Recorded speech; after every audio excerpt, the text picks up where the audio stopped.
ఉంటాం. BRS party అనేటువంటిది తెలంగాణ సాధించిన పార్టీ. మాకు ప్రజలు ముఖ్యం, ఈ రాష్ట్రం ముఖ్యం, ఈ రాష్ట్ర హక్కులు ముఖ్యం.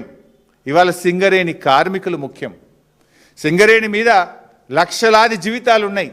5 జిల్లాలు సింగరేణిలో, పాత 5 జిల్లాలు సింగరేణిలో భాగం. ఇవాళ సింగరేణి కార్మికుల కష్టాన్ని మీరు ఈ టెండర్ల పేరు మీద దండుకుంటామంటే బీఆర్ఎస్ పార్టీ చూస్తూ ఊరుకోదు. ఎందుకంటే మీరు ఆంధ్ర నాయకులతో చేతులు కలిపి ఇప్పటికే మా నీళ్లు మాకు కాకుండా చేస్తున్నారు. కృష్ణా గోదావరి జలాల్లో తెలంగాణకు అన్యాయం చేస్తున్నారు. సింగరేణి మీద కన్నేసి కోట్ల రూపాయలు కాజేసి కార్మికుల కడుపు కొట్టాలని చూస్తున్నారు. లక్షలాది మంది కార్మికుల భవిష్యత్తు ఇది. కేసీఆర్ గారు ఉన్నప్పుడు డిపెండెంట్ ఉద్యోగాలు తెచ్చిండ్రు. నాటి చంద్రబాబు గారు డిపెండెంట్ ఉద్యోగాలు రద్దు చేస్తే దాన్ని పునరుద్ధరించి 16,500 మంది కార్మికుల పిల్లలకు ఉద్యోగాలు ఇచ్చింది కేసీఆర్ గారు, బీఆర్ఎస్. మీరు వచ్చిన అప్పుడు కేసీఆర్ గారు ఉన్నప్పుడు నెల నెల మెడికల్ ఇన్వాలిడేషన్ ఉండేది, ఎగ్జామినేషన్ ఉండేది, మెడికల్ బోర్డు మీటింగ్ పెట్టేది. కానీ కాంగ్రెస్ వచ్చినాక ఆ బోర్డు మీటింగ్లు అంతా కూడా 2-3 అయినాయి. కేసీఆర్ గారు 16,500 ఉద్యోగాలు ఇస్తే మీరు పెట్టిందే 2 సార్లు మెడికల్ బోర్డు, అందులో 95% రిజెక్ట్ చేసి 100 మందికి కూడా ఉద్యోగాలు ఇవ్వలే. మీరు అంటే కార్మికులను మోసం చేస్తున్నారు మీరు. కేసీఆర్ గారు అసెంబ్లీలో ఒకసారి సింగరేణి కార్మికుల గురించి గొప్పగా మాట్లాడినారు. నేనున్న అసెంబ్లీలో ఆ రోజు. అరే వాళ్ళు పాపం దుమ్ము ధూళి అండర్ గ్రౌండ్లో ఆక్సిజన్ లేని చోట పోయి ప్రాణాలకు తెగించి కొట్లాడతారు, వీళ్ళకి మంచి వైద్యం అందాలని కేసీఆర్ గారు ఆలోచించారు. కాంగ్రెస్ వచ్చినాక ఇవాళ అపోలో ఆసుపత్రిలో కానీ, స్టార్ ఆసుపత్రిలో కానీ, యశోదాలో కానీ, కిమ్స్లో వైద్యం బంద్ అయిపోయింది సింగరేణి కార్మికులకు. వాళ్ళకి ఏమంటారు, ఎంపానల్మెంట్ తీసేసిండ్రు. ఇప్పుడు నిమ్స్కు పోండి లేకపోతే ఉస్మానియాకు పోండి అంటుండ్రు. అసలు సింగరేణి ఇలా కార్మికుల కష్టం, కార్మికుల చెమట చుక్కల్లో నుంచి సింగరేణి కదా ఉద్భవించింది. ఆ కార్మికులకు ప్రాణాలకు తెగించి సింగరేణి కోసం పనిచేసే కార్మికులకు వైద్యాన్ని కూడా దూరం చేసిన ప్రభుత్వం ఈ కాంగ్రెస్ ప్రభుత్వం. అరే కొన్ని వేల మందికి కేసీఆర్ గారు ప్లాట్లు ఇచ్చిండ్రు, సింగరేణి ప్లాట్లు ఇచ్చి రెగ్యులరైజ్ చేసి వాళ్ళని ఒక ఇంటి వాళ్ళుగా కేసీఆర్ గారు చేస్తే 2 ఏళ్లలో కాంగ్రెస్ ప్రభుత్వం ఒక్క ప్లాట్ అన్ని ఇచ్చిందా? ఒక్కరికన్నా సర్టిఫికేట్ ఇచ్చిందా?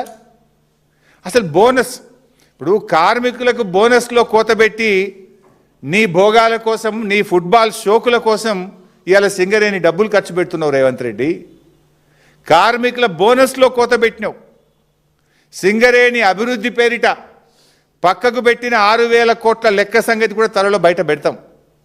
ఒక్కొక్క సంవత్సరం 6,394 కోట్లు సింగరేణికి ప్రాఫిట్ వస్తే కేవలం 2,360 కోట్లు మాత్రమే ప్రాఫిట్ చూపించి దాంట్లోనే వాటా ఇచ్చినావు నువ్వు. ఏమనంటే పెట్టుబడి పెడతాను, పెట్టుబడి పెట్టింది లేదు, సింగరేణి వృద్ధి జరిగింది లేదు. అంటే కార్మికులకు బోనస్లో మోసం, వైద్యంలో దగ, మెడికల్ ఇన్వాలిడేషన్ డిపెండెంట్ ఉద్యోగాల్లో దగ, కార్మికులకు ఇంటి స్థలాలు ఇవ్వడంలో దగ. మీరు మాత్రం సింగరేణి డబ్బును ఇష్టం ఉన్నట్టుగా సైట్ విజిట్ సర్టిఫికెట్లు పెట్టి 100,000 కోట్ల రూపాయల కుంభకోణాలకు మీరు పాల్పడతా ఉన్నారు. అందుకే మేము బాధపడేది ఒక్కటే, మా కార్మికులు మాకు ముఖ్యం. సింగరేణి అంటే తెలంగాణ సిరుల గనిగా పేరుండేది, కానీ ఆ సింగరేణిని ఇవాళ స్కామ్ల గనిగా మార్చారు మీరు. కుంభకోణాల కేంద్రంగా ఆ సింగరేణిని మీరు మార్చారు. ఆనాటి యూపీఏ ప్రభుత్వం కోల్గేట్ స్కామ్ చేసింది, మరి నేటి మన కాంగ్రెస్ ప్రభుత్వం సింగరేణి కోల్ స్కామ్ పాల్పడ్డది. ఆనాటి బొగ్గు స్కామ్తోనే దేశంలో కాంగ్రెస్ ప్రభుత్వం పడిపోయింది. ఈ బొగ్గు స్కామ్తో ఈ రాష్ట్రంలో కాంగ్రెస్ పతనం ప్రారంభమైందని చెప్పి నేను చెప్పదలుచుకున్నా. ఇలా సింగరేణి కార్మికులు ఉద్యమంలో ప్రాణాలకు తెగించి కొట్లాడారు. వాళ్ళు సమ్మె చేస్తే బొగ్గు ఉత్పత్తి నిలిచిపోయింది. ఆ రోజు కేంద్ర ప్రభుత్వం దిగొచ్చింది. ఎన్టీపీసీకి బొగ్గు సరఫరా ఆగిపోతే విద్యుత్ ఆగిపోతుందనే ఒత్తిడి కేంద్రం మీద పెంచడంలో, తెలంగాణ సాధనలో సింగరేణి కార్మికుల కష్టం ఉన్నది, పోరాటం ఉన్నది. ఇలా కార్మికుల కడుపు కొడుతున్నావు నువ్వు, ఆ కార్మికుల నోరు కొడుతున్నావు, ఆ కార్మికుల చెమట చుక్కలను అవినీతిగా మార్చి మీరు కోట్ల రూపాయలు కొల్లగొడుతున్నారు. అది మా బాధ.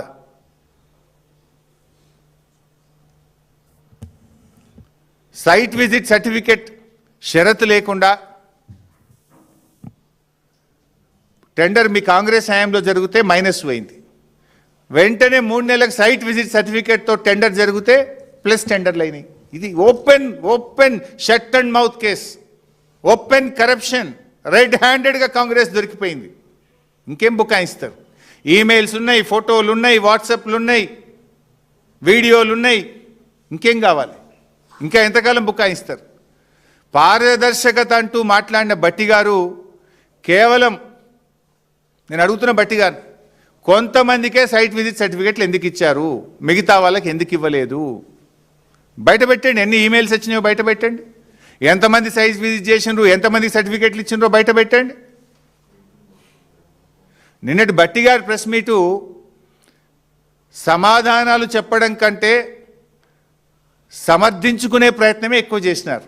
ఇవన్నీ చూపించుకుంటూ ఇందులో ఏమున్నది, బట్టలు ఉతికే వాషింగ్ మిషన్కు సైట్ విజిట్ సర్టిఫికేట్ ఉంది, డిఫెన్స్ వాళ్ళు ఇచ్చిండ్రు, నేను సింగరేణిలో ఓబీ బ్లాక్ పెట్టేంది అంటాడు. ఎక్కడన్నా అలా ఓబీ బ్లాక్ ఉందా నువ్వు చూపించిన దాంట్లో? సరే, భట్టి గారంటే మాకు కూడా చాలా గౌరవం. ఆయన చాలా సీనియర్ కాంగ్రెస్ నాయకులు, 30-40 ఏళ్ళ నుంచి కాంగ్రెస్ పార్టీలో ఉన్నారు. వారి కుటుంబం అంతా కూడా కాంగ్రెస్ పార్టీలో ఉన్నది. అత్యున్నత హోదా పొందే అవకాశం ఉన్నటువంటి నాయకుడు భట్టి గారు. ఆ అత్యున్నతమైన హోదా పొందడానికి అందరికంటే ముందు వరుసలో ఉండేటువంటి నాయకుడు భట్టి గారు. మాకు కూడా గౌరవం ఉంది.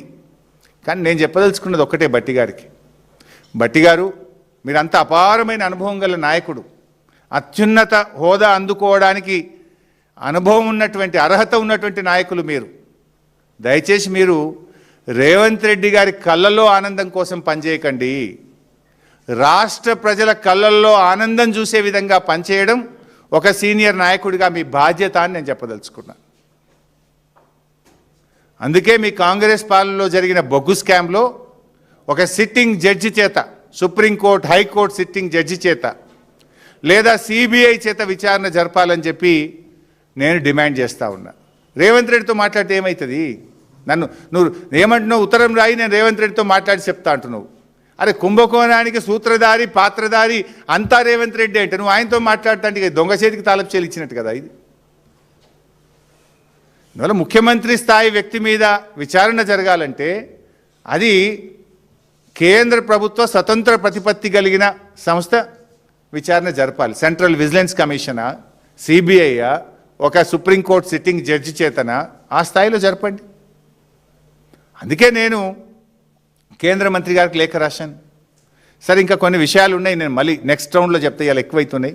కేంద్ర ప్రభుత్వం పంపిన కమిటీ ఎవరు, ఆ కమిటీలో ఉన్న వాళ్లకు వీళ్ళకున్న సంబంధాలు ఏంది, వాళ్ళు కూడా ఎట్లా కుమ్మక్కైతుండ్రు, ఆల్ దోస్ డీటెయిల్స్ నేను మళ్ళీ చెప్తాను. సో నేను ఫైనల్గా మళ్ళీ చెప్పేది ఒక్కటే, ఈ సైట్ విజిట్ సర్టిఫికెట్ తెచ్చిందే కాంగ్రెస్, స్కామ్కు తెరలేపిందే